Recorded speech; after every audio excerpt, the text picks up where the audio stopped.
Hi there, Rabbi. What's new? Well, Joe, it's always something else.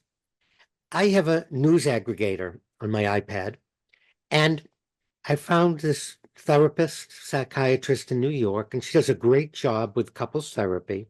And this week's article was about couples when one person wants to convince the other that they're wrong and they're right, or they are wrong. You know what I mean?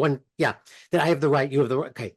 And the therapist said, you have to be really careful because this leads to the road to perdition.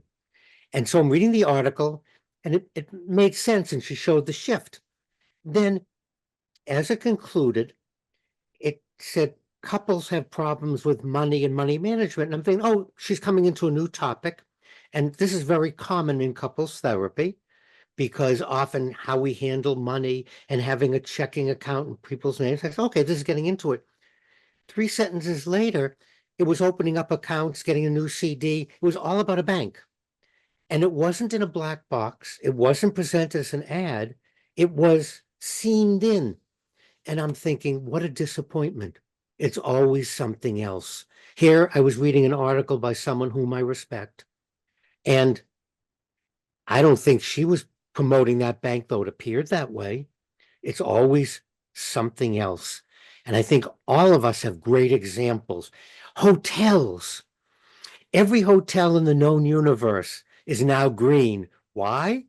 Because we're not going to change your sheets every day because that's not good for the environment. We're going to come in. No, it's not. It's all about them and their profits. Supermarkets. Hey, you're going to check out your own items. What a great thing. It's do it yourself. It's nothing to do with me. It's always something else. It's because of profits. They fire people. They don't have to hire more people. And now that's backfired. And even hotels now, you can request every day and more people are requesting. So there goes their premise. It, one of my favorites is when different companies you called on the telephone and this was this tree, press 7, press 6. We have all new menus. And it starts off by saying, in order to provide you with more helpful and better service, we've developed this new phone system. And we all know it's not. It's always something else. It's about making money. We would be better served if it would just come out and say, you don't have to say it's to increase profits. You don't have to be that way. You could just say, we're experimenting, we're trying with something new, please let us know, anything. But the very fact that it's always something else is turning all of us into skeptics and cynics.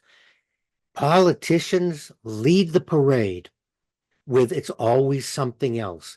They say something, and then many of us do the research, and it's not where they said, but a lot of people don't. And it's leading us to elect individuals who shouldn't be in office, who are grifting, who are putting things in their pockets, who are doing things for their own ends, their friends. And it's always something else. Tell me a story. Tell me what the store did. Tell me about your product. But be direct about it. Don't start off with, oh, it's unfair the way they treated my child. Oh, it's unfair the way this happened. Oh, it's terrible. It's horrible. How about just by starting to say, I need some help with this project, or the system isn't working right.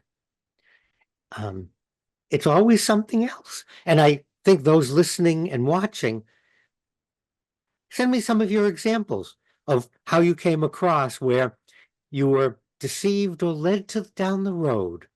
Remember, the road to perdition is paved with good intentions, Joe. Well, I know my only good intention, Rabbi, and that is following your good advice, and you've never led me anywhere but in the right direction. Thanks as always.